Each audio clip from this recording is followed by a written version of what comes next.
19. I'm going to just give you a quick thumbnail sketch of my life. My father was Ralph Hudspeth. They came from Northwest Ohio, and the family moved to Oklahoma in 1902. My mother was Catherine, called Kate Wagoner, and the Wagoner family was from Springfield, Illinois. They migrated west to southern Kansas for some time. My mother was born near South Haven, Kansas, and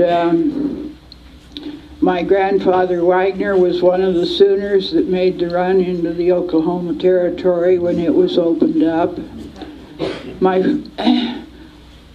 So they got to Oklahoma in 1889, I think it was. Anyhow, my folks met and married in Oklahoma in 1908. They farmed there for a few years, and they had 3 sons.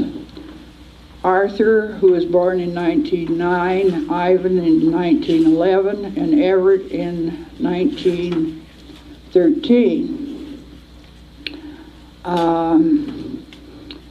They had some good friends and neighbors in Oklahoma that, by the name of West, the man's name was Ora, he was a cousin of F.M. Light and the West were living in Oklahoma, and they moved out here to Colorado, and evidently influenced my father that he'd like to move out here. So I don't know, he came out fairly early, sometime in the spring of 1913, and liked it well enough to stay, so he sent for Mother. So Mother came in on the train. She had 3 little babies. Everett was not yet 6 months old, and my dad's teenage brother George accompanied her here with her whatever belongings she brought and the babies. The first 3 years they were here, they rented a place out on the south side towards 20 Mile. Then in 1916, I guess my grandparents decided to trek out here, and they came in a wagon with teams, and my folks and my grandparents bought this ranch at Sidney. But they only stayed a year, and it was too tough for them. They went back to Oklahoma. I did not arrive on the scene until September 1925. I was born in Doc Willett's Hospital here in Steamboat Springs. And I grew up out on the ranch, and I attended the Sidney School for 8 years. Then I came into Steamboat Springs for high school. Earned a scholarship to college, so I went to CU for 2 years, Colorado University. Then the year 1945, that summer, they absolutely could not find anybody to teach the Sidney School, so I decided to stay and teach. This probably is a major turning point in my life. I decided to stay and teach school that year at Sidney, and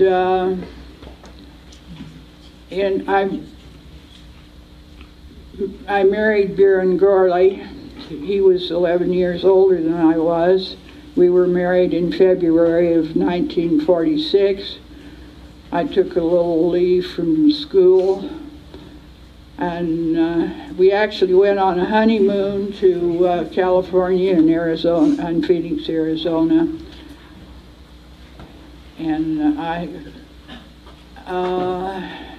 so that's kind of, and then we married, and for a few years we ranched in Pleasant Valley, and then we migrated to other places, but we wound up back here, and I raised 3 boys here. They all graduated from the Steamboat Springs High School. Okay, this is about Sidney, which is about 8 miles south of here, by the railroad, which is kind of in a straight line, or by the river road, and that is a pivotal point of reference. This is a picture that belonged to Vernon Summers of the Sidney Valley, of the Sidney, and I'll refer to this. The schoolhouse is an important point of reference.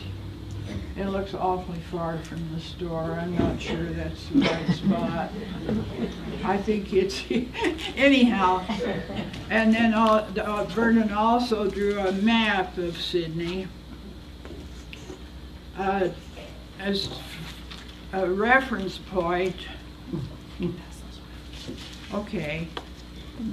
As a reference point, the Road 14 is a very important thing. That was the first road into Steamboat Springs. It was the stage road, and the stagecoaches. Is that too loud? No, it's not loud. Not loud enough. The stagecoaches and stage wagons came down that road. And how many of you know where the Sidney Schoolhouse was?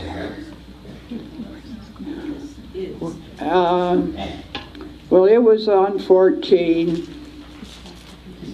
and 22, which is now called Bartholomew Lane, connects Highway 131 and the schoolhouse. So that the first settlers, among the first settlers that were here were W.T. Larimore and John Summer and Jared Lyon and Milo Baxter.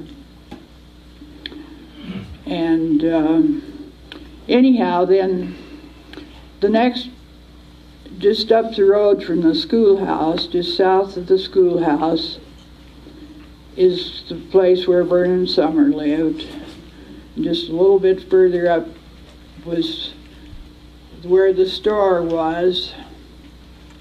And then there's a railroad crossing where 35 takes up and goes up towards Hilton Gulch and Cow Creek.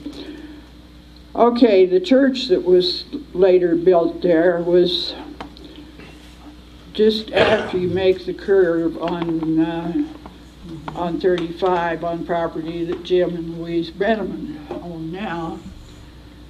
And then there was a railroad crossing, and there were big stockyards there, and a couple of one was a little boarding house, and one other house. And then the road goes east about half a mile, and then another half mile south, and our house was on this little hill that's there. It's in the location where Jason Patrick lives now. Our ranch was 320 acres. 160 was east of 14, and 160 was west of 14. So 14 ran clear through the middle of the ranch. So, and then it was just was about as far up to Highway 131 on the south as it was from the Sidney store. So you got the picture? Got it. Okay. So, going back before anybody was there, the Bear River Valley, which it was called then, not the Yampa, it was called the Bear River, was the summer playground of a sub-tribe of the Ute Indians, and they came here in the summer. They'd been coming here for hundreds of years. The Crawfords first came to Steamboat about 18, if I get my centuries mixed up,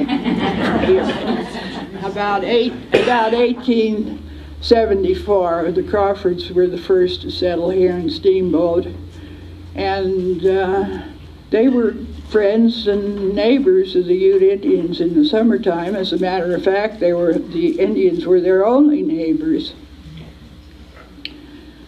But the government didn't do too well with the Indians, and there was a lot of unrest in 1879, and that was the year of the Meeker Massacre, which is no longer a politically correct term, but it's what I call it. And they moved the Ute Indians out of here and into a reservation down in Utah. So, and I have to tell you that all my reference information about early Sidney is from Jan Leslie's book, Anthracite Barbie.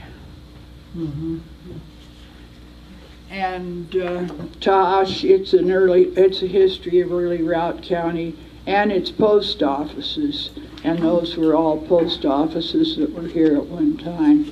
So, and her references were Virginia Andrew and Vernon Summer. So that's where I got this information. About 1880, possibly 81, there were three men. Their names were, always forget, Ramsey and Stafford and Metzen, I think. These three men brought in this large herd of cattle, and they claimed the whole valley floor from Pleasant Valley almost to Steamboat Springs. I figure it was probably Fish Creek. They claimed all that. They brought in this big herd of cattle, and the first building out there in the valley was a cabin that they put up for their herdsmen to live, and it was on the property that later became our ranch. So that was the first building out there. And they summered the cattle here. They did very well, but of course they couldn't keep them here. And when fall came, they moved them over to Burns Hole, which had a far more moderate climate. A young man by the name of Elmer Brooks from back east was in charge of the herd, and the cabin was built for him to live in. Anyhow, I don't know what happened, but they never came back the next year. They left the cabin behind, and Elmer Brooks also stayed in the country and later became a prominent rancher out west of town. Tried to establish a town out there called Brookston. Well, it wasn't very long until the cabin was taken over and made into a stage stop and relay station by a man named Silas W. Knott, spelled N-O-T-T. And the whole area was known as Knott Bottom. Well, in 1888, some of the people out there decided they wanted a post office. I think the Lyon family was probably the driving force. And nobody living knows where the name Sidney came, how it came to be named Sidney. The application was for Afton, but it was scratched out and Sidney was written in. So that's how it became Sidney. It wasn't named after anybody or any feature or anything. Thank goodness they didn't call it Knott Bottom. I would have hated having to say I was from Knott Bottom. That's terrible.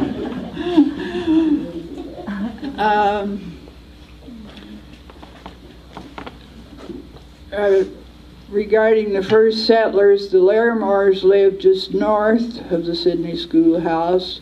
The Summers were just south of the Sidney schoolhouse, and the store and one thing and another were just south of that.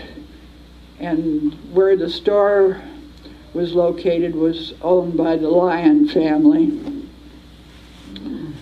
And I mentioned Milo Baxter. He was a single man, and he built a little cabin over on the corner of the property, just out from the schoolhouse location and out from the Summers. He built a cabin there, and that was a saloon, and his customers were the stage drivers. He didn't stick around too long, but he was gone by 1894, and that's where the first school was established, was in that saloon building. It was the Cow Creek district, took in Cow Creek, which was west of Sidney, and over Cow Creek Divide and into 20 Mile. And then there was the Cow Creek community and the Sidney community. It was known as District 26. Well, there was dissension between the two communities, so in 1911, Sidney petitioned to have a separate district. They only used that log cabin, I guess, for 1 year, and then Mr. Larimore donated an acre of land on the corner where the school stands now, and there was a log cabin built there. But anyhow, in 1911, they agreed to disagree, and Sidney was granted a separate school district, and they built the frame building in the foundation was laid in October of 1912. My brothers attended the Sidney School from 1916 through 1927.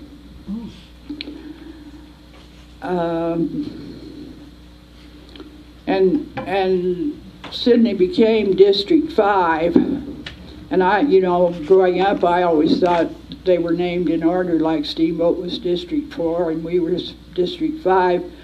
But come to find out that they were given that number, which was a number that had been used over in what's now Moffat County.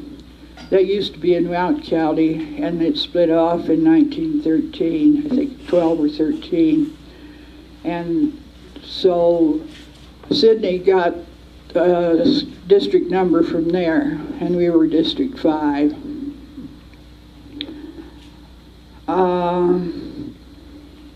The country looked nothing like it does now when my folks came in here. For one thing, they were not ranchers, they were farmers.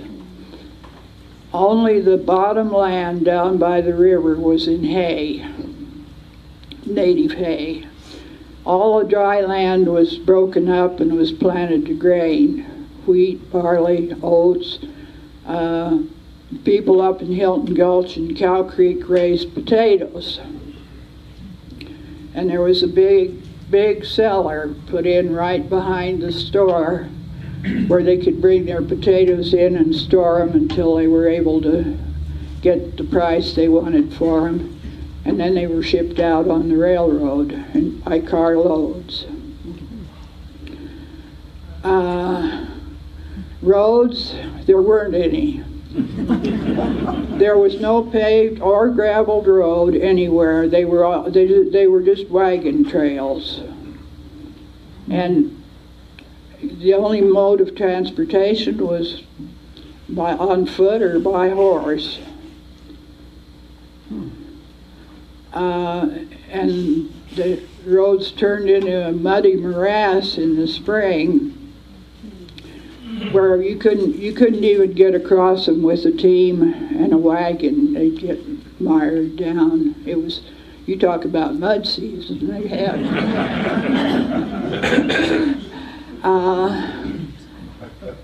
Eventually, the roads improved and there started to be some cars.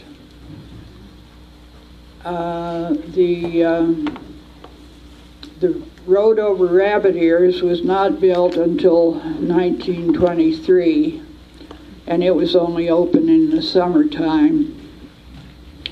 Original settlers came in from Hot Sulphur Springs through Middle Park, over Gore Pass, over Lakes Pass, down Morrison Creek to where the river is at Stagecoach, and then over Yellow Jacket Pass, and then on to Steamboat Springs. And everything that came into this country came by horses and wagons and stagecoach. I don't know just when they built the railroad from Denver to Salt Lake City, south of here, but it was several years before this railroad was built. And at that time, the point of getting your stuff was at Wolcott. And so then it came in down that canyon in the State Bridge and up that hill and through Yampa. The railroad, I told you this before, the railroad, I don't think so, the railroad got to Sidney in 1908. And there was kind of a little building boom then. That's, the store there was a post office at Sidney for everything except a short interval in 1907 when they moved it to Harrison, which was a post office over by the Pleasant Valley Road where it goes into Pleasant Valley. And the Harrison post office had been built in 1901 and the store was there. Well, in 1907, Albert Lyon bought the Harrison store and moved it to Sidney and reestablished the post office. So from then until 1941, there was a store and a post office at Sidney. We did not get our mail there. We were on a rural route out of Steamboat Springs. And by the time I was in the 30s, when I was a kid, the mail was carried, the postmaster, usually they had to use horses and a sleigh in the wintertime, but they drove a car in the summer. And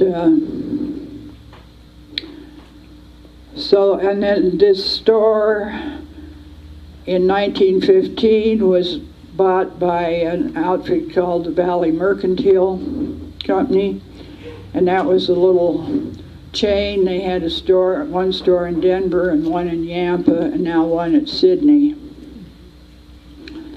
And it was a general store. They advertised that they sold everything from coal oil to chickens and from toothpicks to threshing machines. And somewhere, whoops, excuse me. This is one of their ads about you can buy a car of salt. That was really important.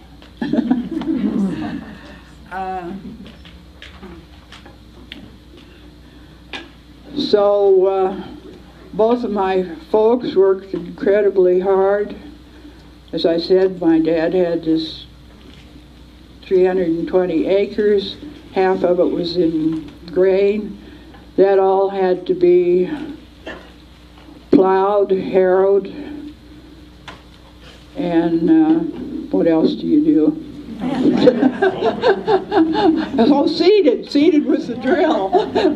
So that meant going over every foot of all that grain land with horses 3 times. It all had to be fenced. They used Quakers, the aspen trees. We didn't have any on our place, so they'd go cut Quakers up on Yellow Jacket or over where Country Green is. And you know, having that road going down through the middle, he had 3 full-length fences that he had to maintain, and the others, the neighbors, would maintain half of them, and you had to do half.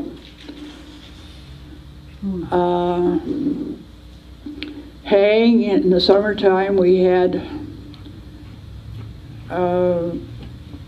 probably 6 hired people. They were usually young men that came from Kansas or Nebraska or something. And I don't know what they got, maybe $1 a day in their room and board. I remember one summer when it rained, they were not able to get into the hayfield for 3 weeks. But you still had to feed them. The grain in the fall after haying season would, there was a binder pulled by horses that would go out, cut the grain and tie it into sheaves that would fall on the ground. And when it was cut, you'd have to go out and pick them up, and they stacked them. It was either 6 or 8. I'm not sure. Which was it, Chris? Probably about 8. 8 bundles. They'd stack them in a little teepee sort of thing. And then when there would be somebody in the neighborhood that had a thrashing machine, the last I remember was owned by Roland Reed and Ted Rader. And the neighbors all kind of worked together. The thrashing machine would set up, and the neighbors would all show up and go out in the fields and haul sheaves to the thrashing machine, and it would throw the chaff out one end into the straw pile, which was later used for bedding and in desperate times for feed. And the grain went in the wagon, which had to go be hauled to the granary. And then when they got done there, they'd move on to the next place. My mother worked very hard too. She had, in the summertime, she had all these people to feed. And a typical day, she got up and killed and dressed 3 or 4 chickens and peeled potatoes and baked bread and baked pies and went to the garden and got, which was down the hill a ways from the house, got the fresh vegetables. And we didn't have the best, living was hard, believe me. We had a 5-room house. I had one little picture that shows part of it. It was a T-shape. There were, the front of it was a frame, and it was, the roof sloped east and west, and that was the bedroom and the living room. And then the other part was log, and it had a dining room and another bedroom and a kitchen in it. We had no modern facilities at all. Water, there was a well about 15 feet from the house with a hand pump where you pump the water for the household, also for any stock in the barnyard. We had no bathroom, no refrigerator of any kind.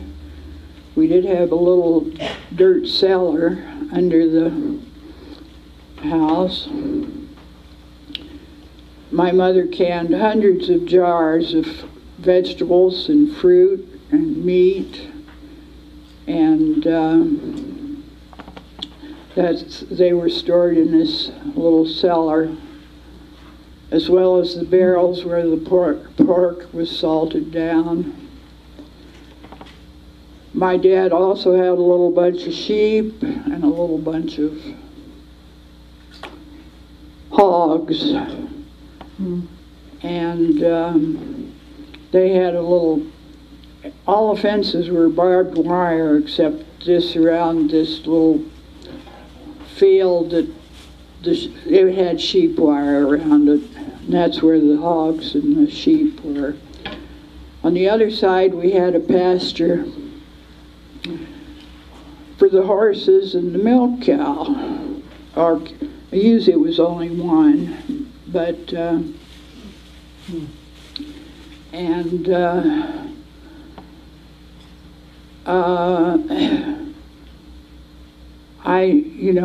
outside of the gathering the eggs and stuff, I didn't work outside at all.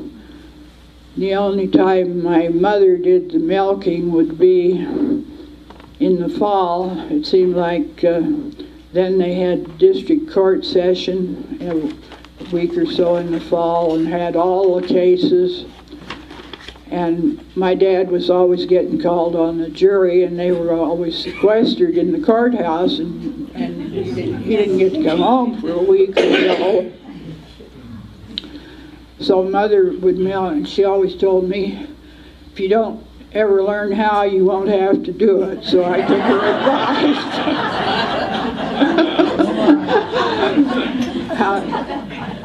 I never milked a cow, not by hand. However, one year after I was married, we had a bunch of dairy cows, and we had milking machines, and in an emergency, I could do that. As far as the chickens were concerned, I remember having a very combative rooster that would run me out of the barnyard. And but my mother was both my folks had only an 8th grade education, but my mother was very artistically talented. She probably made hand-pieced and hand-quilted about 70 quilts. I have some of them on display here. That one down on the end was called a friendship quilt, and the blocks were made by all the members of what was called the Larkin Club. This was in the late 20s, early 30s. She was the agent for the Larkin Company, and they had fine dishes and china and glassware and linens and small pieces of furniture and stuff. And so she would have all these women come to the house, and they'd have this meeting, and what she sold she got a commission on. And actually we had the finest china, Larkin azalea pattern with all the gold on it. And when my mother entertained, which was pretty often, we had a table. The table had enough leaves in it, I think it accommodated about 16 people. She had starched linen, white tablecloth and napkins. And we had lots of good times, as well as the hard work. The neighbors, we'd visit with the neighbors, and anybody come by anytime, they were always asked to stay and eat. It didn't matter whether it was breakfast, dinner, or supper. And you just dropped in if you could. My mother started a 4-H, sewing 4-H club, which I belonged to for 5 years. There were, I think there were only 3 girls in the Sidney community, but there were 4, I think there were 8 altogether. We got 4 of them from the Mesa, which was over east.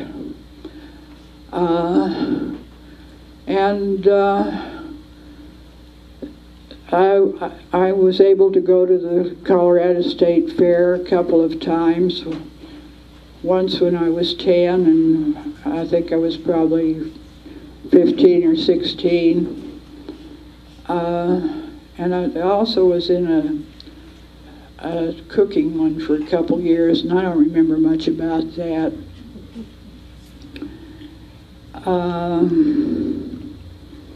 Anyhow, then Mother pieced all these quilts. She crocheted this white bedspread, which weighs a ton.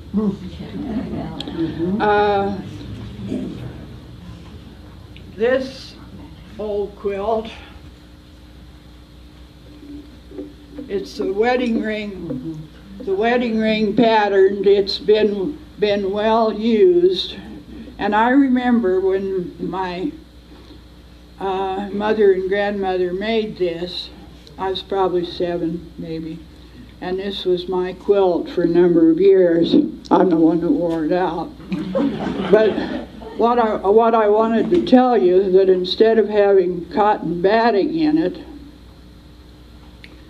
like most of them did, this has hand-carded, homegrown wool in it, and I helped card the wool.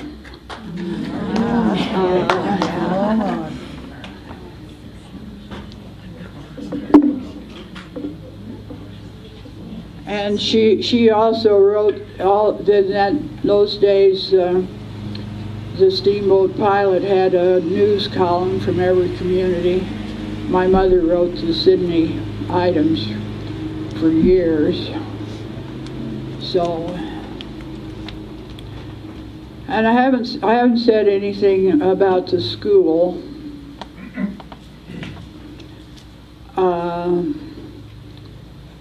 It was about almost a mile and maybe a mile and 3/8 from our house.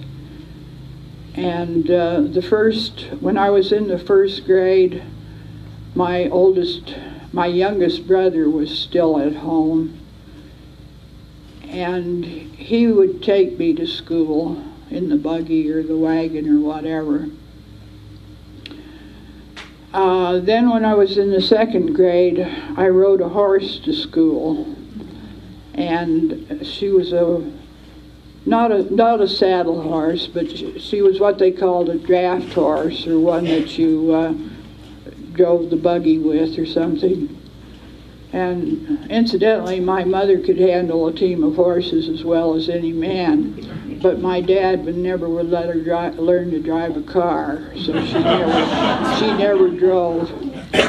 For one thing, she was quite hard of hearing, and I guess that was his excuse, I don't know, but anyhow, she never learned to drive a car.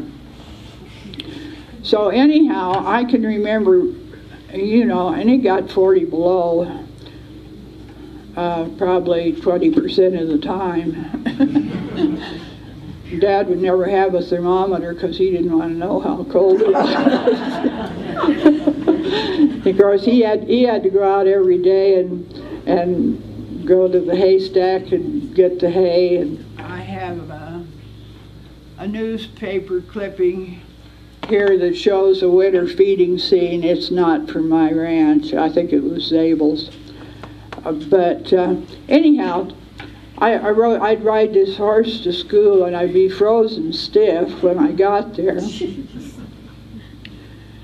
And I can remember Vernon Cook, who probably was in the 8th grade at the time, coming out, meeting me. He'd come out on the little porch at the school, lift me down off the horse and set me on the porch and take my horse to the barn. Well, then you go in the schoolroom, and it's just as furnished even more sparsely than our houses were. There was a little vestibule across the front which had no heat in it. You go in, and it was one of the largest schools in the country, and it had a lovely floor, and it made a great dance floor, and was used really often as a community center. So there was, you go in and you're facing you'd be facing south. And there was a picture of George Washington up on the front side, and I think Abe Lincoln was in the back. And there were blackboards, real blackboards on 3 sides, and there was a stage up front where the teachers' desks sat, and also this great big round stove. And of course, the heat, we burned coal. The coal house, the school ground consisted of the school, the little teacherage, the barn or shed for the horses, the boys' outhouse, and another little building over here that had the girls' outhouse and the coal house in it. The teacher, she lived there, and she had to teach eight grades. She had kids probably from 5 or 6 up to 18. So she taught all 8 grades, and she was expected to put on a program about 3 times a year, and there'd be a dance afterwards.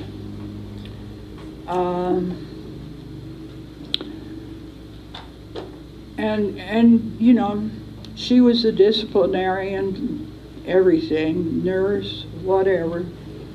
We all took cold lunches to school, and you couldn't keep them out in the vestibule because they'd freeze. Water, we had a bucket in the corner, and I think maybe we all had our own tin cup.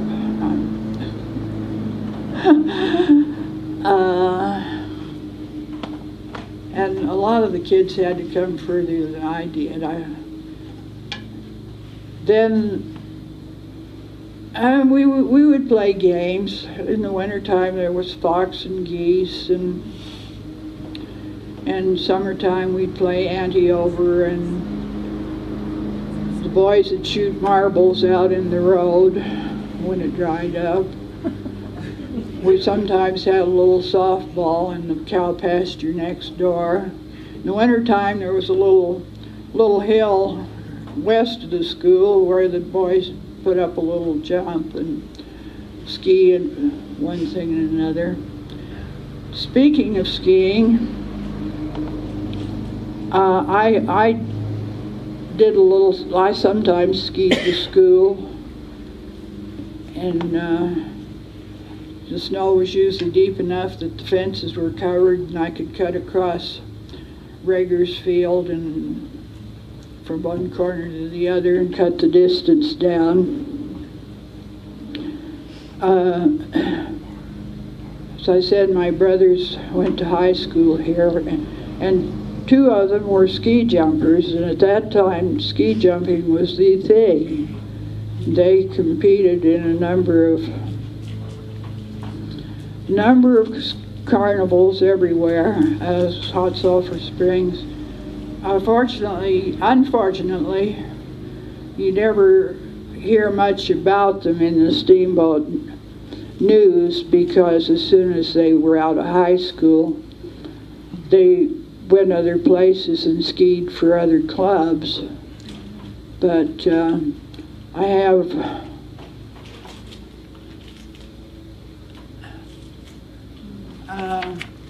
this picture is from the 1936 Denver Post rotogravure section, and that's my brother Everett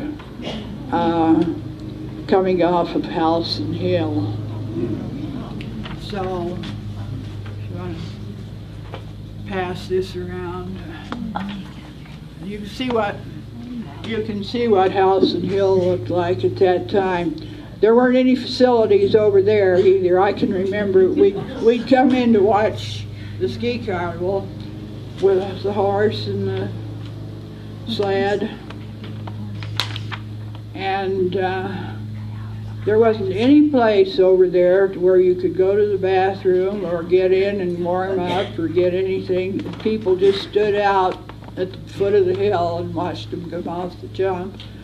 There wasn't any tow. The skiers would pack the hill down and pack up and fly down. So what else do I want to tell you? The doll. Huh? Tell us about the doll. The what? The doll. On the table right there. Your Your doll. doll. On the Oh, the table. doll. Oh, yeah.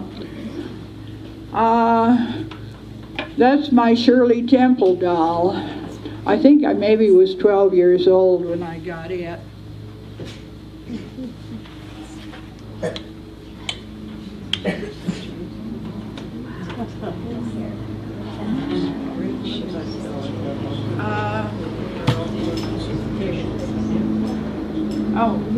When I was little, I played with dolls a lot.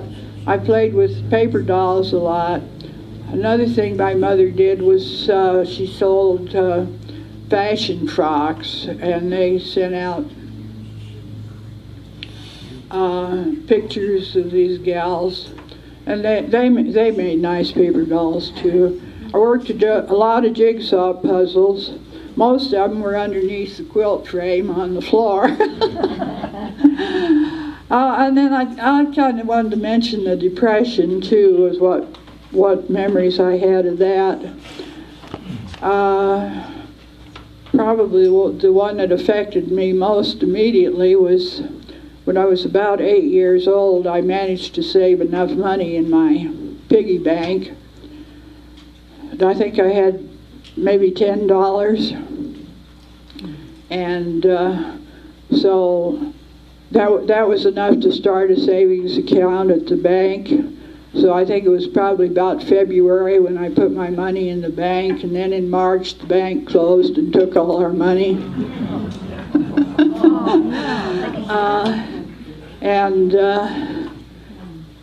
and they just took it. I mean, like they took my money. My mother had a separate account. She had some property in Oklahoma that she had. She always managed to have a little money that she made. She never sold a quilt. She gave them all away. But she was always doing something to make money. And, nobody had any money. I remember a day when we had a fairly new car. I don't remember what it was. But I remember Dad took it to town one day, and he came home without it, and we never had a car for the next 6 years, I guess. We had some good neighbors by the name of Nay. And I often rode to town with the mail carrier. He'd come by about 10 o'clock in the morning. I'm not just sure how I got home, but I did. And nobody had any money. They bartered. My dad would butcher a hog and bring it into town to the grocery store here in town and trade it for staple groceries. He'd bring wheat into the mill, which is out where the Iron Horse Inn, and trade it for flour and Jim Dandy cereal. And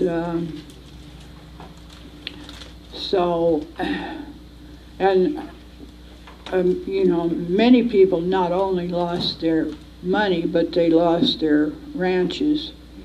And we almost did. My dad some way managed to get it refinanced. That was one thing about running cattle.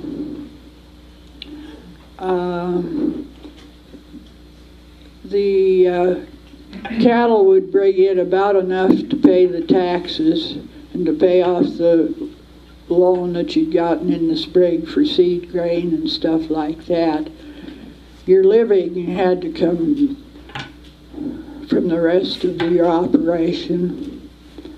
And speaking of cattle, of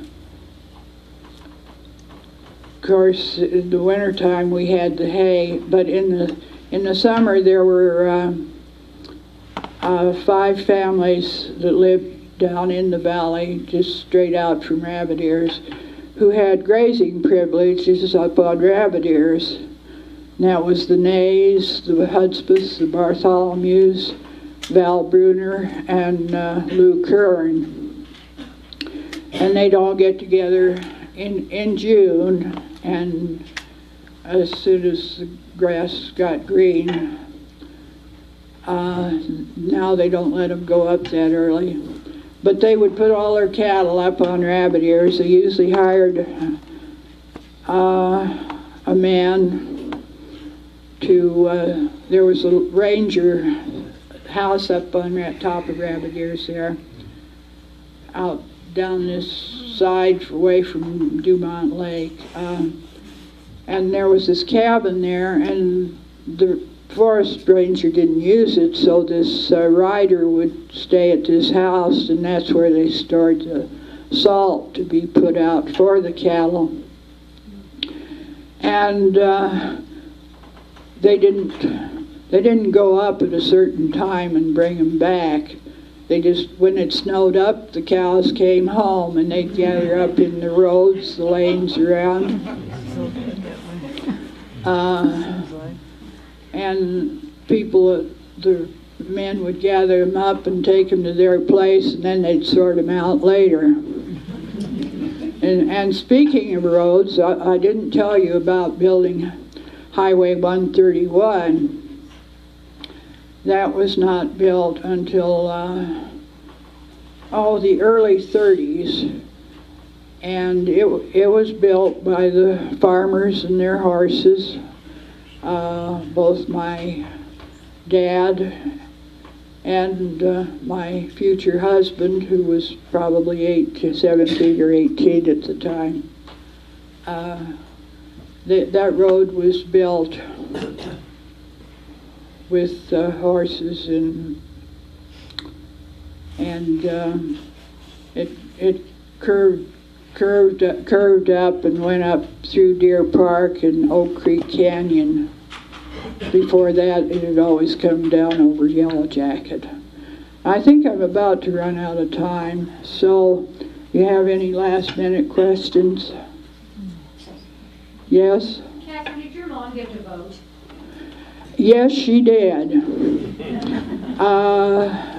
They got the vote in 1920. The store was a two-story building. There was one big room on the top where they held elections, and it says dances. I don't remember dances there, but I do remember, and my mother was on the election judge, and I don't know what year it was, maybe 32 or 28 or something. I can remember being there with them. They stayed all night, almost all night. I took till 3 o'clock to get the votes counted, and all I had to use was coal oil lamps. That was what I first knew, was coal oil lamps, and then we graduated to the Aladdin gas lamps, which were a huge improvement. Many others? Yes? Catherine, when did you get electricity, or did you ever get electricity? They got electricity in 1941. Steamboat had electricity very early in the teens, but out in the country until the rural co-op was formed. I didn't tell you about my high school experiences. You had to move. The roads weren't open. If you wanted to go to high school, you had to move to Steamboat. And I boarded and roomed with several families.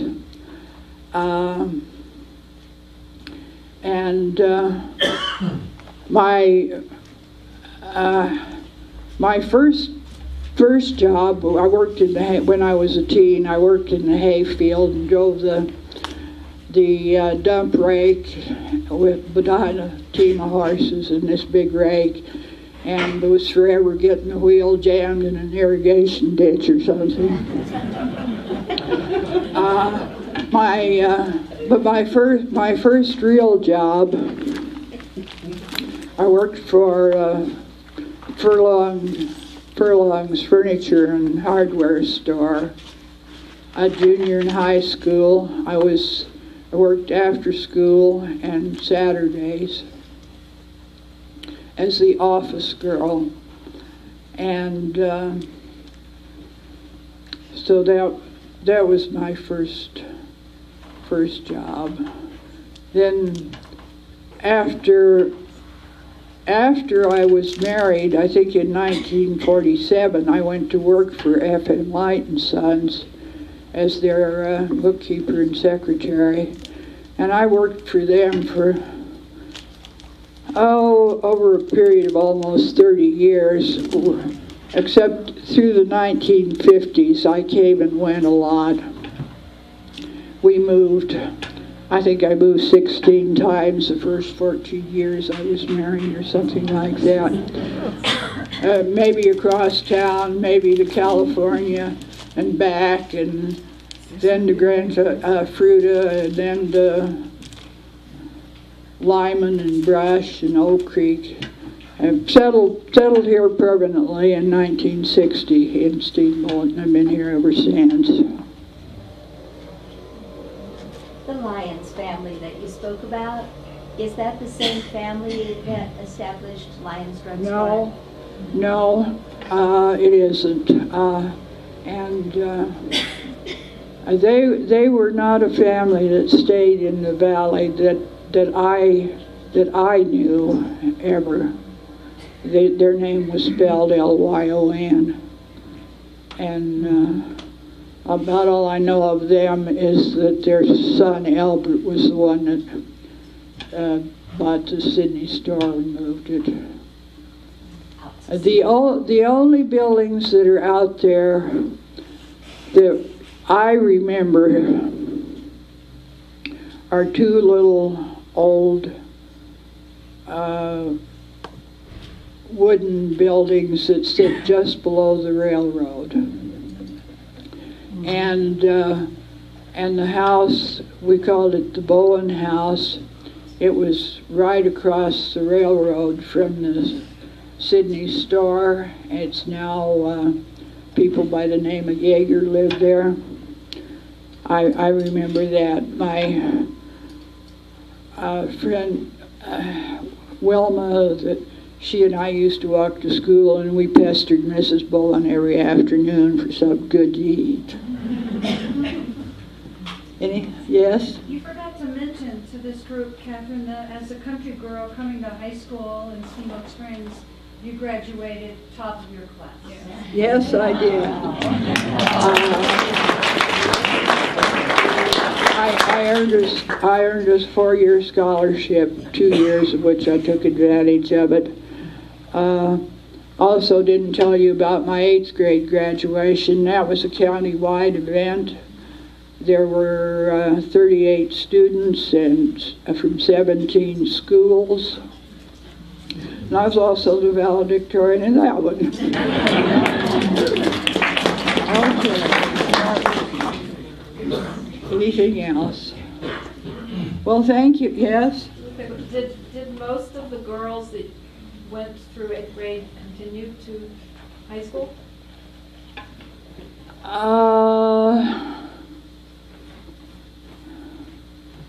Not, well, not all of them. Most of the time when I was at Sidney, there were 3 girls in my grade. There was myself, and there was Phyllis Shear, she was 2 days younger than I was. And then Wilma Reed, they lived in the place just half mile north of us.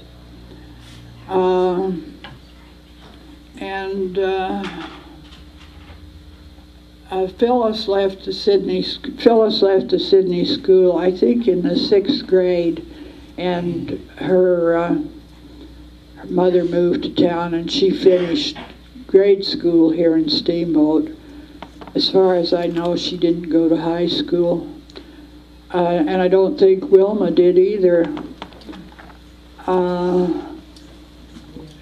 There was a boy that graduated. There were 3 of us that graduated, Wilma and myself, and Myron Millsap. The Millsap family moved in on the Larimore place, just north of the school. I think I was in the 7th grade.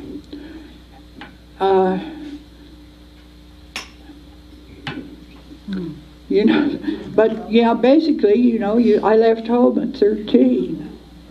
Yes? Did wild game play part of your diet growing up? With the elk and the deer and Oh, that's something else. I never saw any wild game in this valley when I was growing up. The men, they would go hunting, and then, there were a lot of deer, but always, my dad didn't hunt so much, but my husband was an avid hunter. And as I said, when we were first married, we had a ranch or 2 up in Pleasant Valley. And those 3 years, yes, wild game played a large part in our diet. We had wild game during regular season and during farmer season pretty regularly. Yes? Catherine, did Mother teach you? Yes, your mother taught me in the 7th and 8th grade. She was my 8th grade teacher. And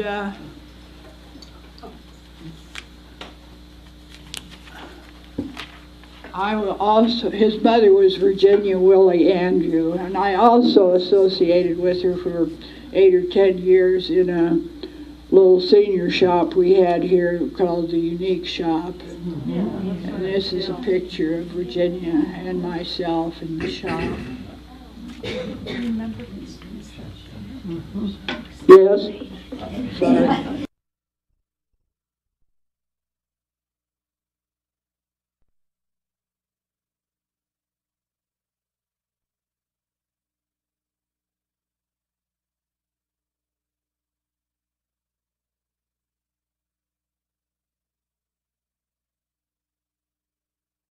With us today.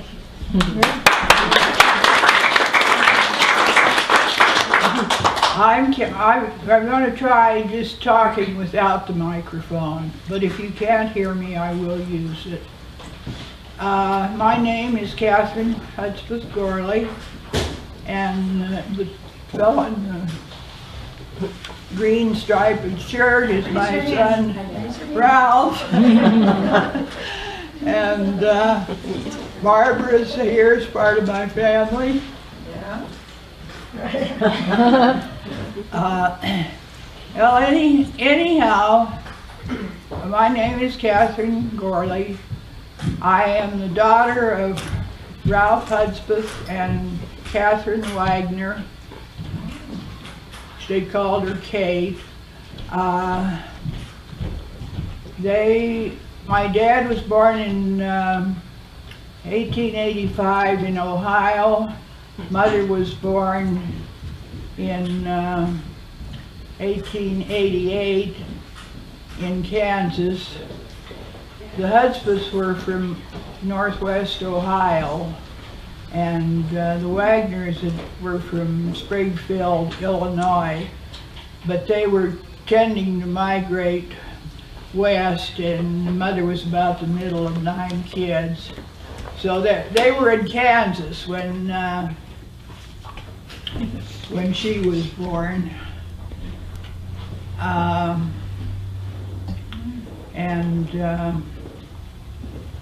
They wound up in Oklahoma. My granddad Wagner made the run into Oklahoma when they opened up the territory in 1889. And the Hudspeths moved to Oklahoma in 1903 from Ohio, and they were all farmers, and they farmed in an area in central Oklahoma, just north of the capital, which was Guthrie at the time. So they met there, and they married in 1908, and they farmed there in Oklahoma for a few years. They immediately had 3 sons. Arthur was born in 1909, Ivan in 1911, and Everett in 1913. Early January 1913. Anyhow, my folks had some friends named West, who I think was a cousin to Annabeth's grandfather, that they had moved to Steamboat Springs and they thought it was the greatest place in the world, and so they kept talking, writing and talking to the folks. So Dad came out here on the train in January, if you can imagine. And so he liked her well enough to decided to stay, so he sent for Mother and the kids to come. So she came with these 3 little ones. Everett was just 3 or 4 months old, and Dad's teenage brother George came with her, and they came on the train. And by that time, the railroad had reached here. So they came on the train, and they wound up renting. Places always came up for rent 1st of April. So they wound up renting a place out here on South Side, on the back side of Emerald Mountain. And they were there for about 3 years, and my granddad was kind of a Rolling Stone, I think. He was always moving. So anyhow, he came out here, and he thought he liked it. So in 1916, Dad and Granddad bought this place out in the Sidney community, which is 7 miles south by the railroad. And they bought that place, and I guess from what I've heard, not from my folks, I never knew anything about it, but some of the biographical stuff that's shown, genealogical stuff that's shown up, has this story where they, evidently Granddad and Grandma Hudspeth and the 2 kids, youngest kids, George and Jim, came from central Oklahoma in a covered wagon. It took them a month to get here. Well, the place that they bought is right out in the middle of what you now call the South Valley. And it consisted of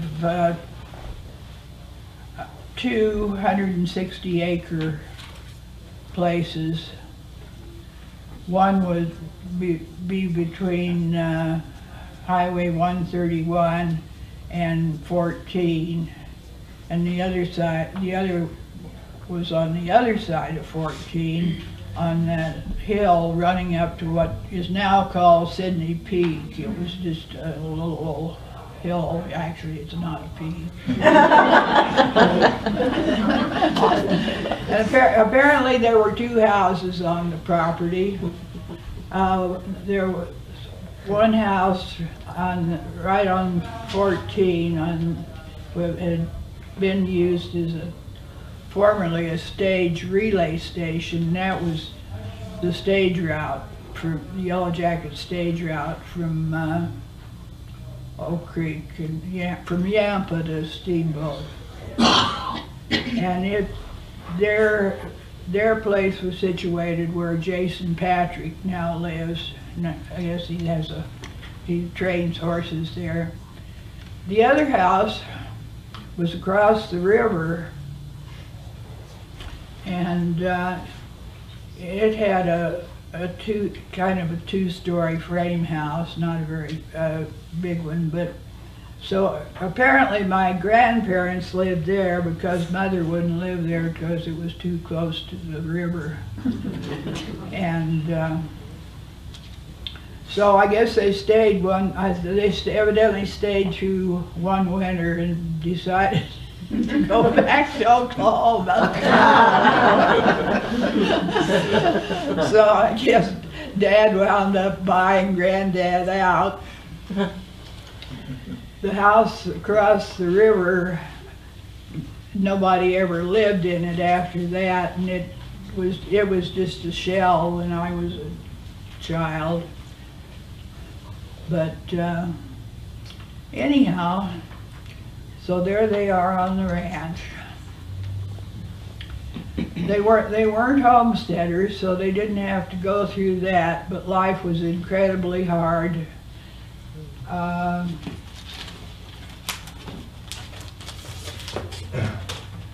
This is a picture of Sidney. Who sits upside down? And all the light-colored Yeah, stuff. Mom, turn it over. It's upside down. It wasn't upside down. Okay. Anyhow, this is Cow Creek over here that runs from Sidney over to Cow Creek. The school is down here. Okay. And the summer place is here, and the store is there, and the house next door, I guess, was a creamery then. It wound up being where the postmaster and storekeeper lived when I came along. The little depot is right here. The railroad runs through here. This place over here was the Algae Bowen place, and that's about the, I think that's about the only building that's still there. They had built a fairly new house. And then it crosses the railroad, and you have to go up here past Sidney Peak headquarters and go east almost half a mile and go south half a mile. So we're off over here, just out of the picture.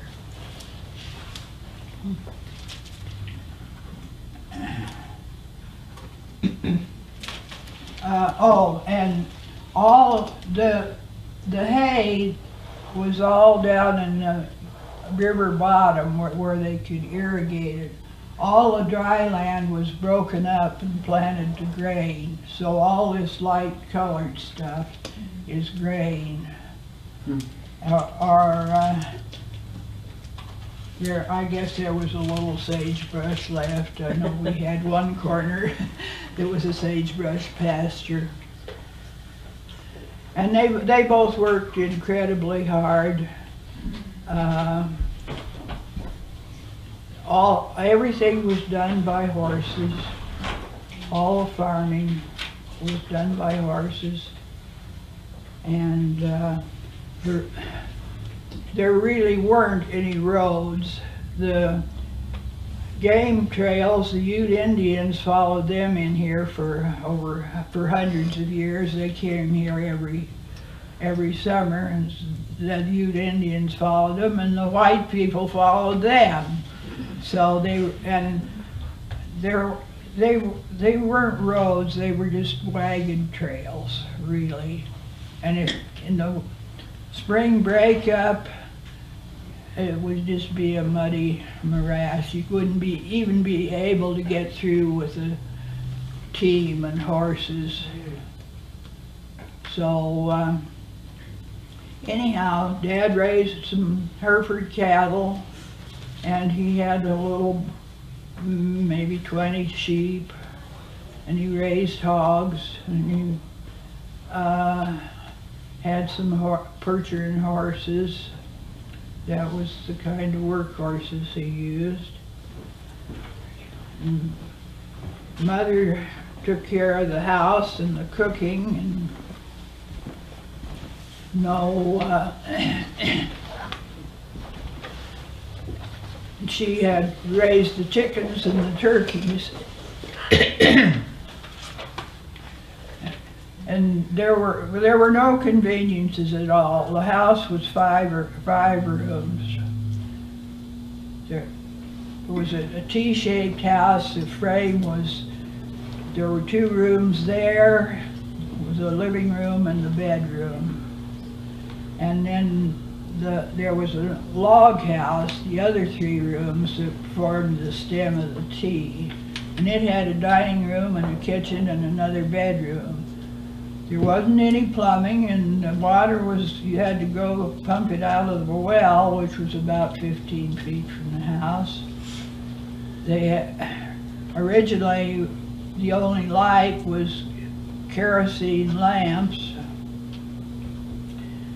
By the time I came along, they had graduated to Aladdin gas lights, which were a lot better, but they didn't have them. I guess the washing got done on a washboard, and they raised, they raised nearly everything that they needed, but Mother would can jars and jars and jars of fruit and meat and vegetables. They had no refrigeration. We had no place to keep anything. So we usually had a milk cow, so we had milk and butter and cream. And but anyhow, it was not an easy life. They're, you know, the neighborhood all centered around the school, and the school districts had about a 3-mile radius. And some of the people that lived there when my folks were the Lewis Summers and the Algie Bowens and Bill and Marshall Ney and J.C. Woods, Sam Willey, Virginia Andrews' father, a little bachelor named Frank Barkley, the Yale family, and the Barber family, and the Larimore family, and the Bartholomew family, and the Becker family. and most of them were pretty stable. The Rager family, they lived where the Sidney Peak headquarters are. So the Nays and the Ragers were our closest neighbors. And a place just south of us, which I think belonged to Mrs. Gay, and different people lived there. So they had originally Sidney and Cow Creek had the same school district, and they split up and built the framed house, schoolhouse there. I think it opened they split up in 1911, I think. But the reason I mentioned this, now, you know, my folks weren't there yet, but the reason I mentioned this, when I was reading over the material, when they had the election as to whether or not they would split,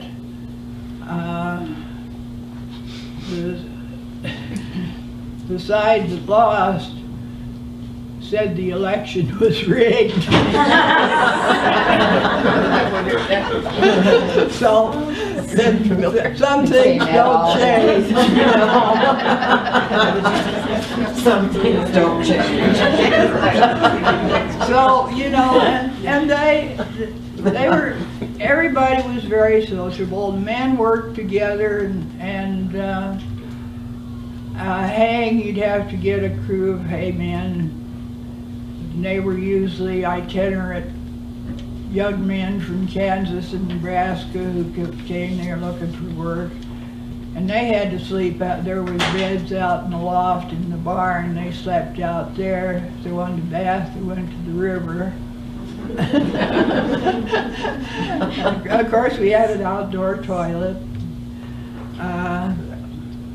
But they had lots of, you know, they thought anytime you dropped in anywhere, you could be sure you'd probably eat a meal before you got out of there. It didn't matter whether it was breakfast, dinner, or supper, which is what we had in those days.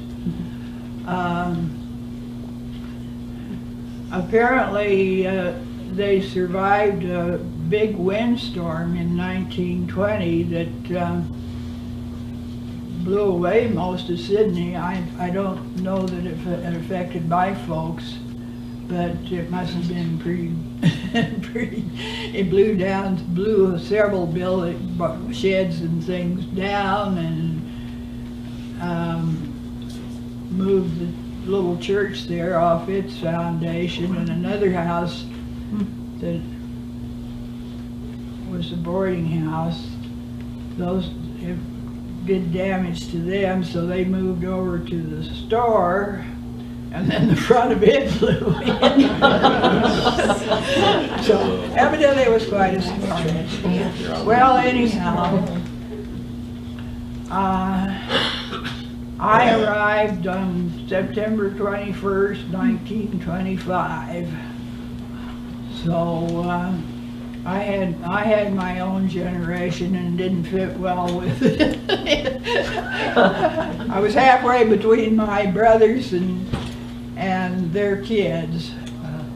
So and then so mostly you know, it seemed like associated with older people.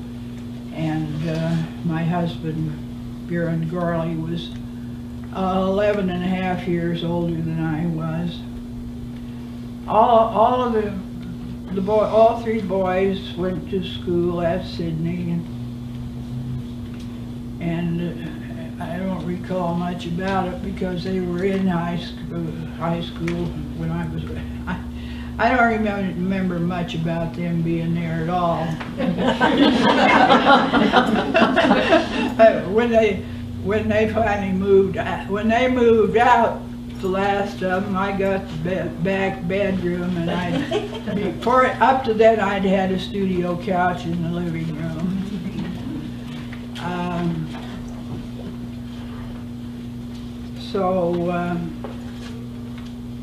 They went to school at Sidney, and I went to school at Sidney, and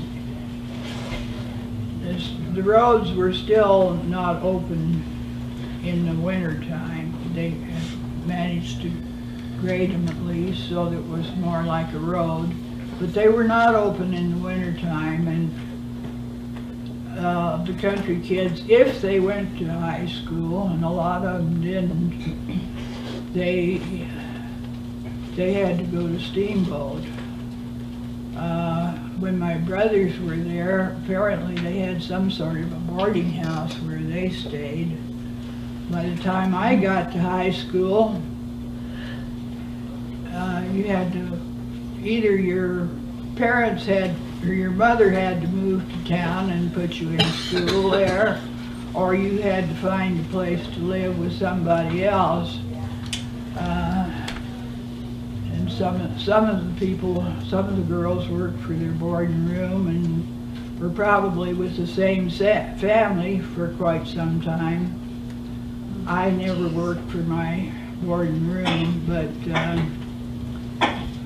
I imagine my boarding room was probably $30 a month, either $25 or $30 a month.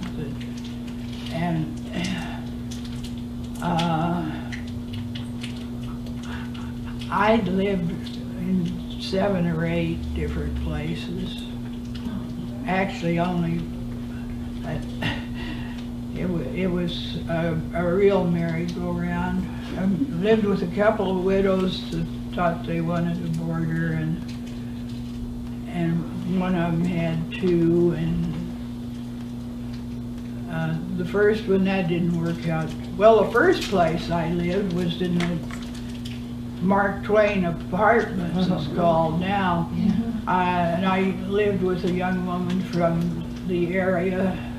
She'd been married and was divorced, and she worked for the county, and so she and I more or less batched in this one-room apartment in that building.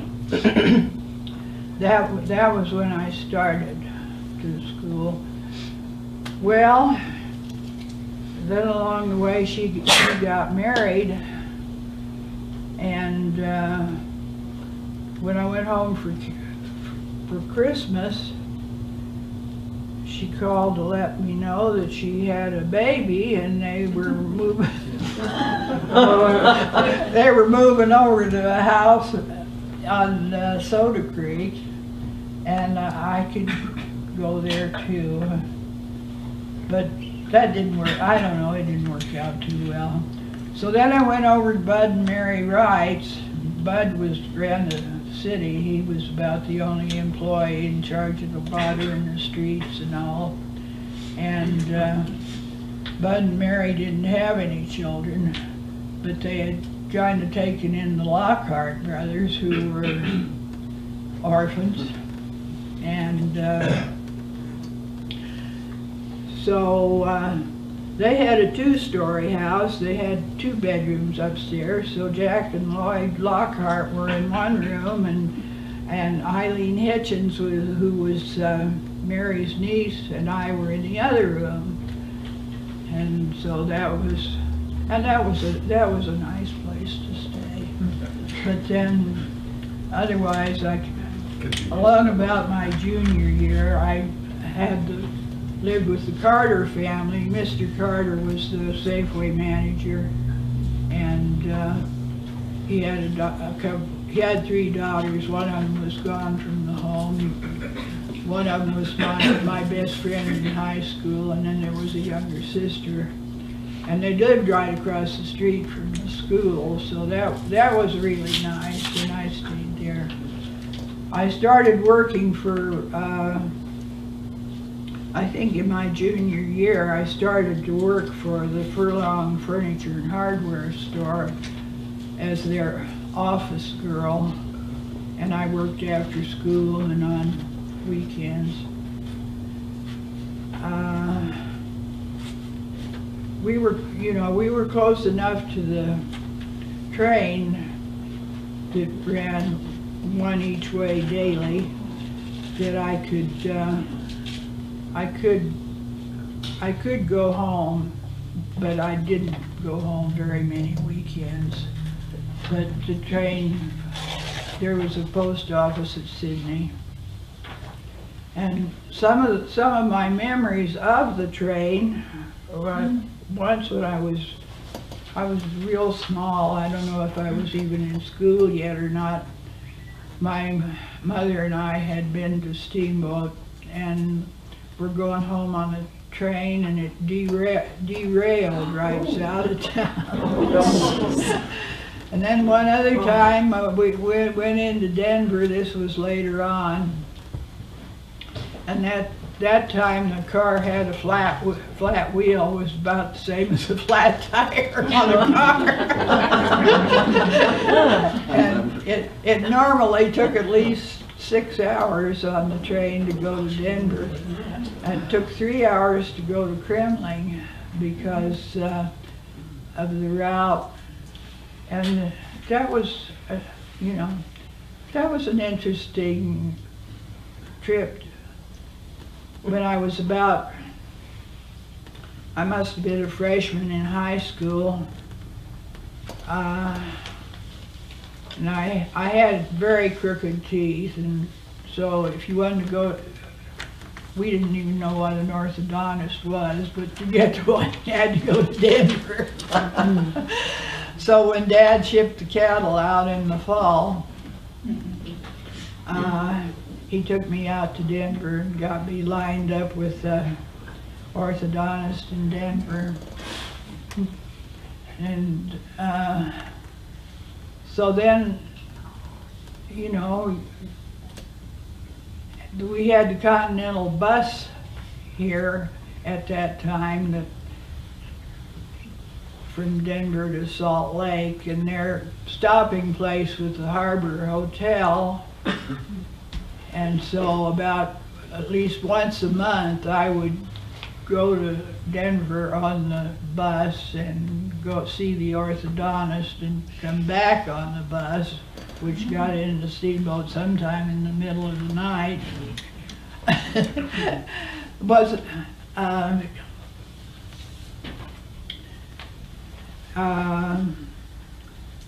So I got through high school. I earned a scholarship to, I was the valedictorian in my class in 1943, and earned a scholarship to any school in the state. And I attended Colorado University for 2 years. In summertime, the first summer I worked back at Furlong's, and then the second summer I didn't. Anyhow, when I got ready to go back for my junior year, it was, the war was winding down, and oh, I have to tell you about college.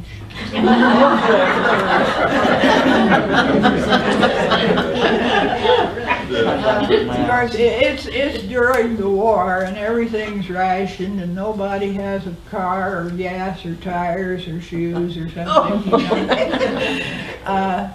But anyhow, to get there, somehow I wound up with my sister-in-law, Everett's wife, Lois. Lois and Ivans both lived in, or Everett's and Ivans both lived in Denver at this time.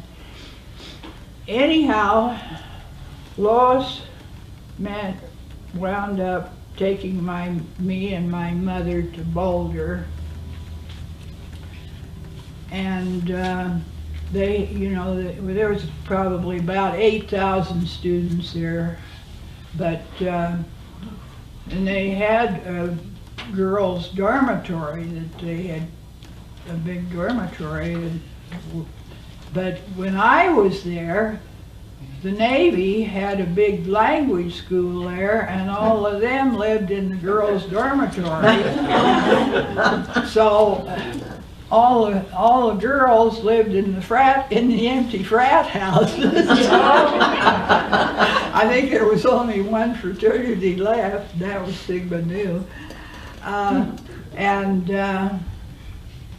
that, you know, they served the meals there and everything.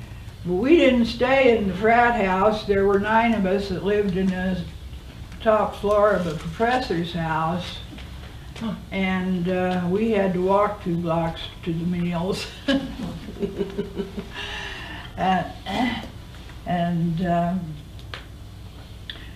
Anyhow, then I guess I helped in the hay fields that last summer.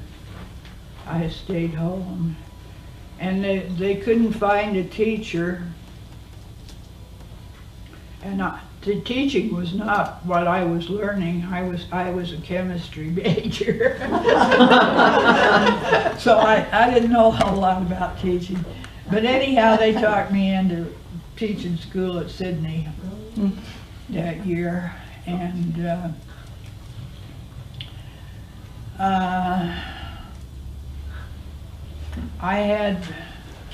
I think I had 11 students, but I had all 8 grades. Of course. And then at this time I had decided to get married. My husband was Katherine Gourley, and he was from another pioneer family. The Gourleys got to Steamboat in 1914, and Katherine was just a baby, 6 months old when they came. But Mr. Gourley, Jim Gourley, was from Atlanta, Georgia, and Grandma Lily was from Arkansas,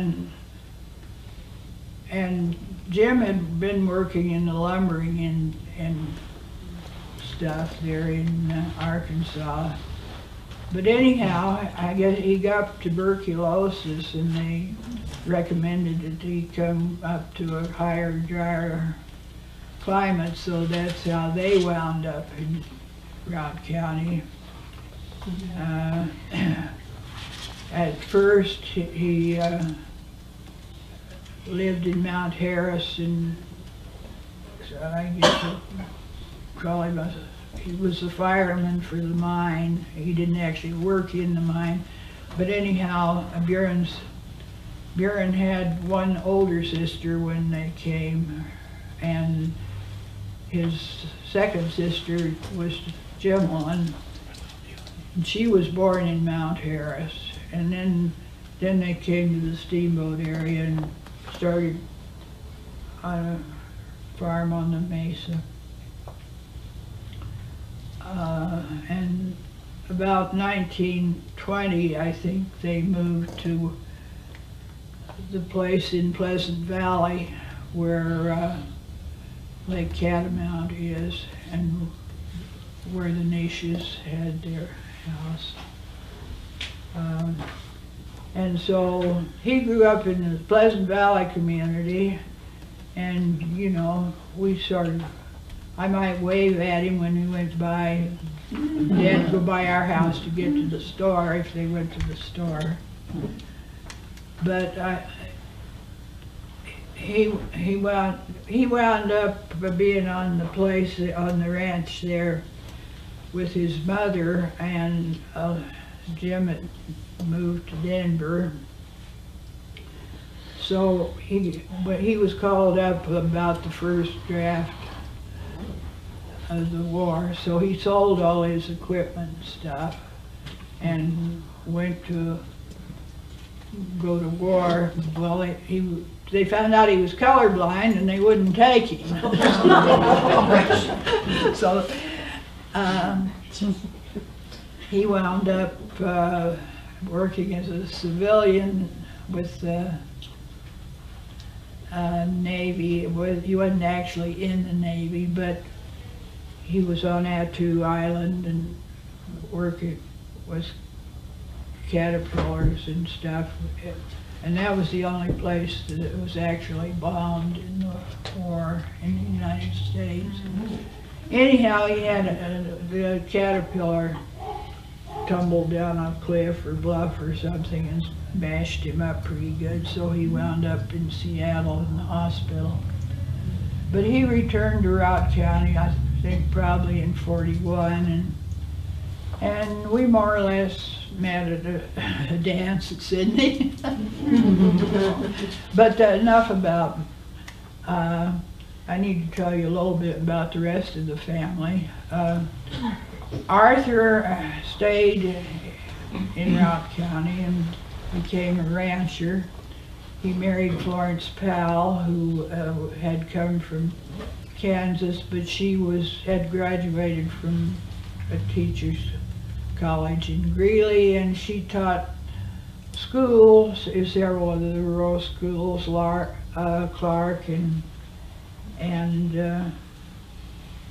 Sidney. And I don't know whether or not she was teaching at Sidney when Arthur married her or not, but that was at Christmas time in 1930.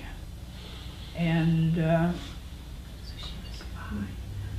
they stayed with us until they could rent a place in April, and they moved over to the John Summer place, which was overlooking what they call Emerald Meadows now. And she did not teach school at Sidney that year because I was in the first grade, and Evelyn Summer, Vernon Summer's sister, was my first grade teacher. However, Florence was my second grade teacher. And then they moved to a ranch up on Elk River, and I don't know, they actually just rented places, didn't buy their own, from 1930 to the middle of the 40s. They had two children, Dale, and he married Barbara Trogler, and they had two sons, David, who has arrived to be with us, and Dan. And they lived in Strawberry Park. They lived out at the base of Elk Mountain. They lived out at the Mesa, and they finally bought the Osterhout place in 1948, and that was in Pleasant Valley, and that was right north of the Gourley place, but of course the Gourleys weren't there anymore, Anishas were there. And Arthur, they were active in the community. Arthur was Masonic, Mason, and Shriner, and very instrumental in the cutter and chariot races and horses. And Cattlemen's Association, he was president of the Routt County Cattlemen's Association. Then he was president of the State Cattlemen's Association in 1964. And Florence was the Eastern Star and Rainbow Girls, 4-H leader, teacher. When her kids were in high school, they were living out in 20 Mile and so she moved to town and taught school. Well, I guess the whole time you kids were in high school, I don't know. Then my brothers Everett and Ivan, they went to high school in Steamboat, and they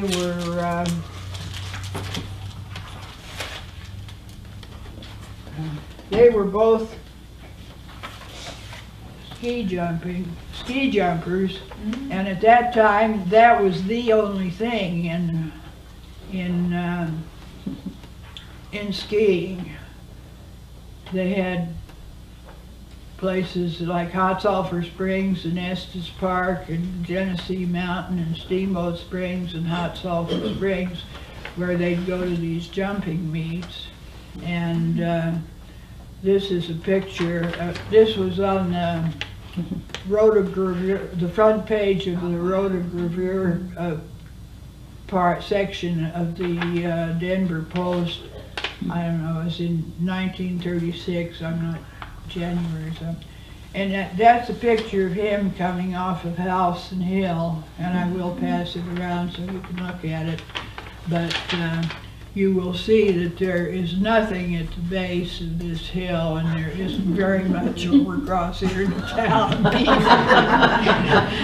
And if, you know, if we came to watch the jumping, we had to come with the sleigh and horses, and there were no facilities, period. You couldn't go to the bathroom, you couldn't find anything to eat, there wasn't any place to get in and get warm. Fortunately, I had one aunt that lived here in Steamboat Springs, so, but anyhow, my brother Ivan actually qualified for the Olympic tryouts in 1932, but he didn't have the money. He'd already left. He left home in his junior year and went to Estes Park and became an auto mechanic, which was how what he did. After he got married and had 4 children, and he was still competitive. He got into racing, I think it was outboard boats. Speedboats. And traveled all over the country doing that. And he was actually inducted into the Colorado Sports Hall of Fame in the 80s, probably sometime as a speedboat racer. Anyhow, and then this picture of Everett. Everett stayed. He graduated from high school. He spent about 6 years working as a hired man for Marshall Ney. And I guess he finally got enough money together that he went to the School of Mines for 1 year. And he wound up marrying a girl from Brighton, and they wound up living in Brighton, and he worked for a building contractor, and then he became the building contractor and built a number of lovely brick homes around the Brighton area. Didn't back the way it was. Ivan continued on the mechanical side. He was living in Estes Park when they got married, and then they wound up in Denver, and for a long time he worked for the Marcellus Wheel and Axle company, and Marcellus Merrill had grown up here and was one of the really early people. And then he branched off into his own business, and so and of course usually I got to go and spend a week or so with all of them in the summertime, so I got to see out a little bit.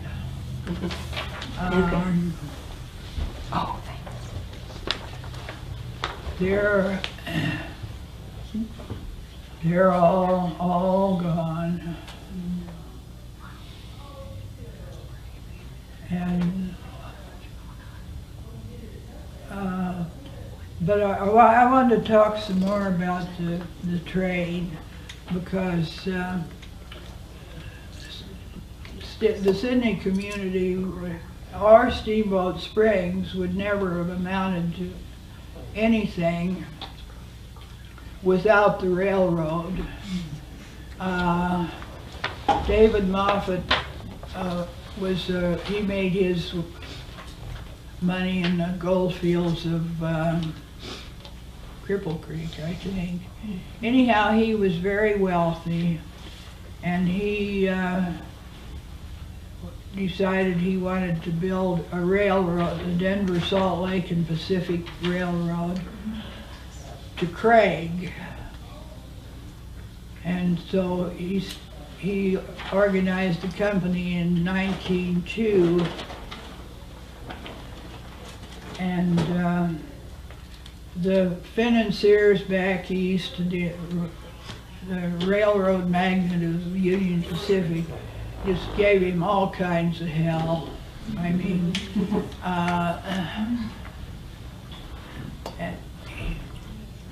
he had a hard time. I guess he got the railroad from Denver. He had to go up over Rollins Pass, and that's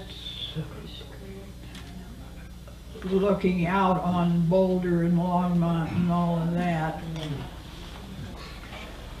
So he finally got the railroad as far as, oh, I don't know, Tabernash, and finally got to Kremling, and then they fought him like with, so trying to get through Gore Canyon, and the road was built right down along the river.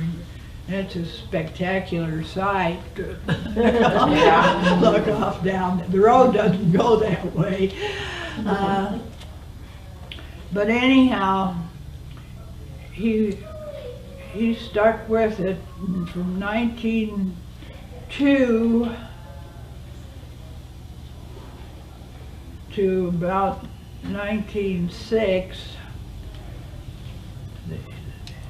He finally got as far as a place called Yarmany, and I don't know just where that is, but anyhow, they got the railroad to about 8 miles south of Yampa, and he was not planning to build it through Steamboat Springs. He was planning, they brought it into Yampa and into Palace, which was a mine just a little bit south of Oak Creek, up on the next kind of mountain range. And the plan was to take it down through 20 Mile to Milner. Well, Steamboat evidently got on the stick, and they raised about $40,000, and they donated 100 acres of land for the depot and stockyards here. And also, I think, acquired about 15 miles of right-of-way. So instead of going over there and down through 20 Mile, they came down from Oak Creek to Steamboat. They got to Steamboat Springs in 1908. And then I think they got to Hayden maybe the first of the next year. And Moffett died in 1911, but they did finally get the railroad to Craig, and that was the end of it. But you know, Sidney would have been nothing without they had a little building boom there, and that's when they got a few buildings. And Steamboat at the time had in 1920, I think their population was,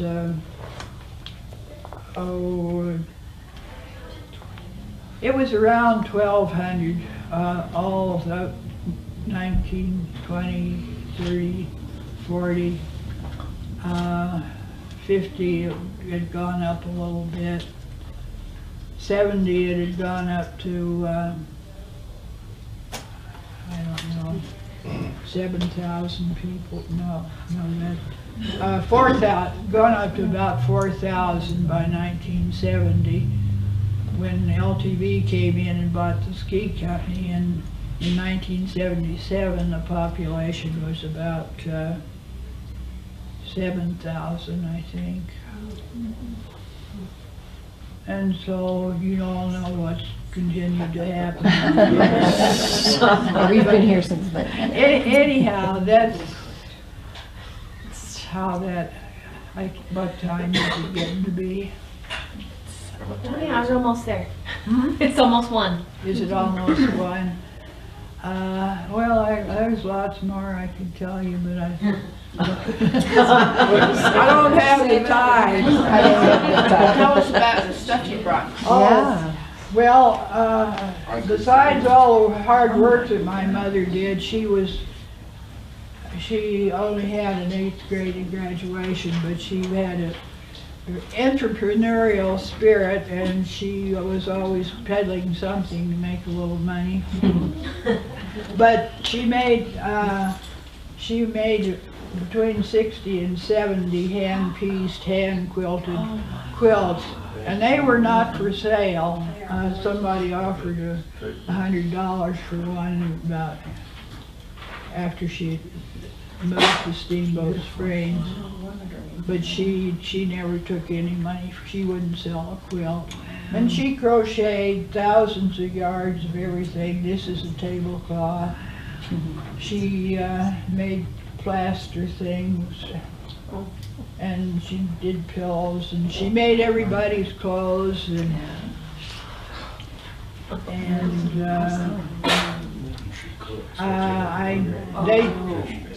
she decided she'd had it after 1950, and so she came to town and bought a house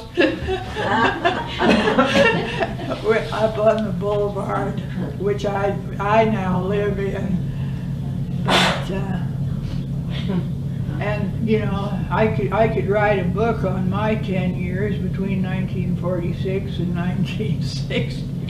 I think I moved 16 times and had 3 kids. Did everything. Lived in Lyman, Brush, California. Oh my gosh. Back to Steamboat, Oak Creek.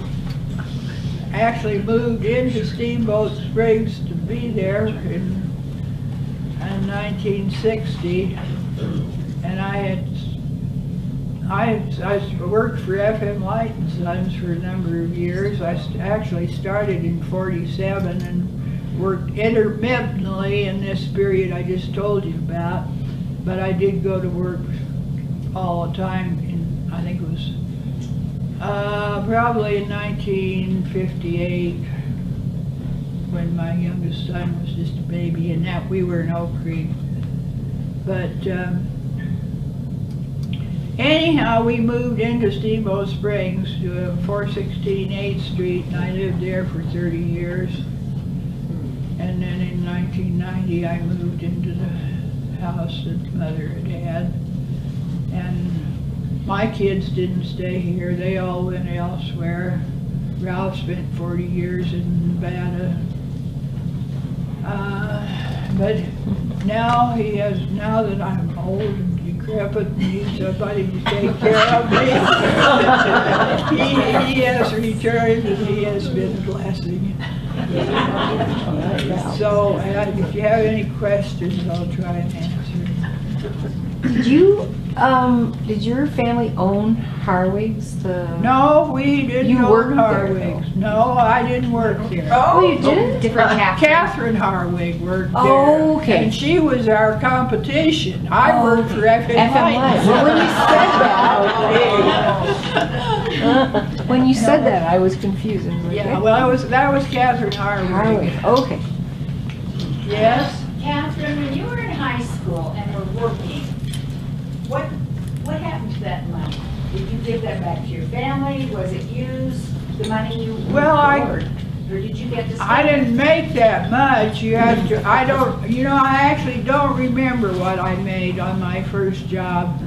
But, I worked evenings and I was sort of saving it to go to college, I guess, or spend it or something. I didn't give it back to my family.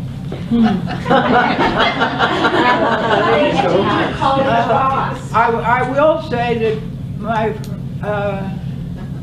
the only thing, money I don't remember much about. I know a can of cream maybe brought in $5 and had eggs, and when I was first married we lived probably on $10 a week, if that much. I mean, and my first job was teaching school at Sidney. It was for 9 months that I got $125 a month for 9 months, plus the teacherage if I wanted to live in it, which I did some. So, but do you remember what your college cost at all? No. Scholarship. No, I don't. So Catherine, was the Betcher Scholarship around at that time? What? Was the Betcher Scholarship around at that time? I don't, not that I know of. So, I don't know, it was a scholarship through the state.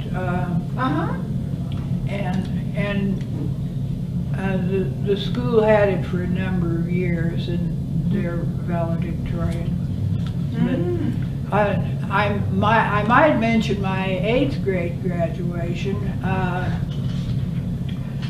Of course, I was in the Sidney school. That was and all of the schools in rural Routt County were under a county superintendent, and they held a graduation in Steamboat Springs. There were 38 students from 17 schools, and 15 of them were from the mining camps like Cabro and Bear River and Mount Harris and McGregor.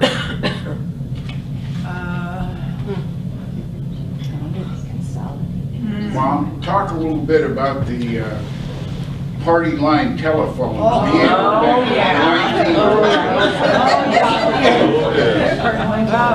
We had a party line telephone, the farmer's line. It actually tied on to the regular telephone line at Sidney, and we were on that end of the line, so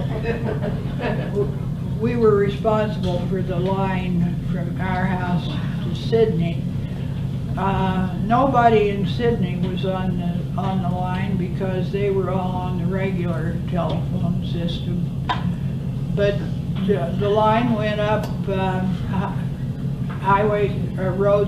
County Road 35. It went up to Yale's, and then it went over to Woods, and then it went to Willie's, and then it kind of split there and went up Hilton Gulch to the McDowell's and Kimball's, and then it went through Deer Park to a couple of White Cotton families and Kunz's and the Wingets. And they had a company and they were all responsible for keeping the line up. We had a wall phone and you had to ring it. Everybody had their own ring, two short and one long, or something. I don't think we got all. I'm not sure that we got all 12. All 12 of them were on the line. But anyhow, and you know, it was sometimes a little hard to get on.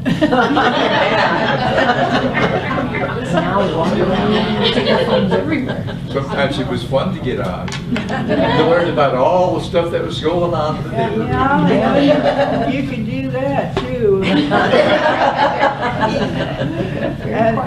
and you know, I said they didn't have any electricity or anything.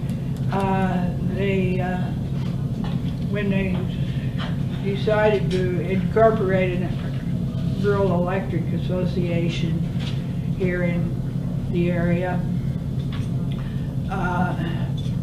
my dad was the one that went out and talked with all those people out there trying to get them to sign up for it.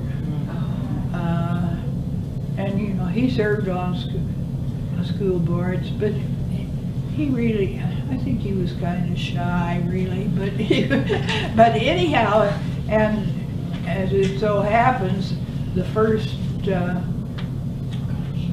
pole set was on our place, and that had nothing to do with him. That was just the middle of the middle of the thing, because it went clear to the bonus.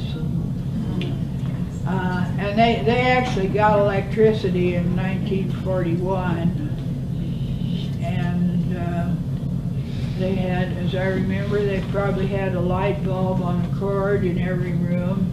They may have gotten an electric iron, and I think they got a refrigerator. And I remember, that's when I was working at Furlong's, who sold furniture too. I bought this floor lamp. It was a brass, had a marble base with a light in it, and then three-way lighting up here. Man, it was pretty fancy. I hope you still have it. And you know, all of their most of their customers were the miners, and that's another thing I didn't even touch on, was how much coal was shipped out of here, out of the area. And Mount Harris was, at the time, was just about as big as Steamboat. And you know, about 1940, I think Oak Creek was a little bit bigger than Steamboat. So the mining and the agriculture, and you know, there was quite a little tourism in the early days. They had the Cabin Hotel, and they came in. The railroad reached Wolcott.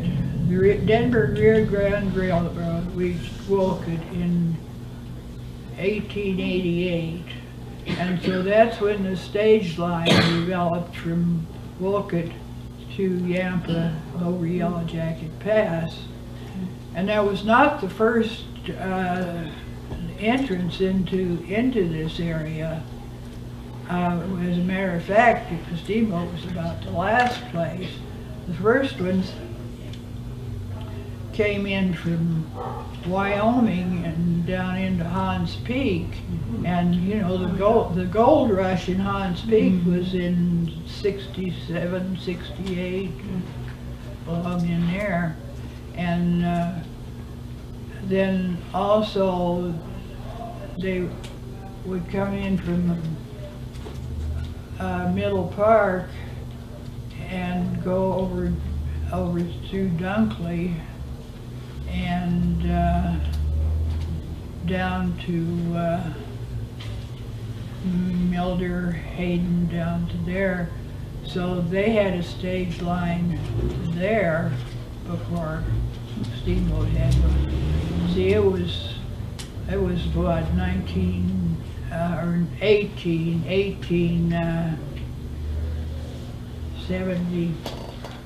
74 when Crawford came in. So they were, and then they developed, that's when they developed a route from Hot Sulphur Springs to Rock Creek and Toponis and then down over.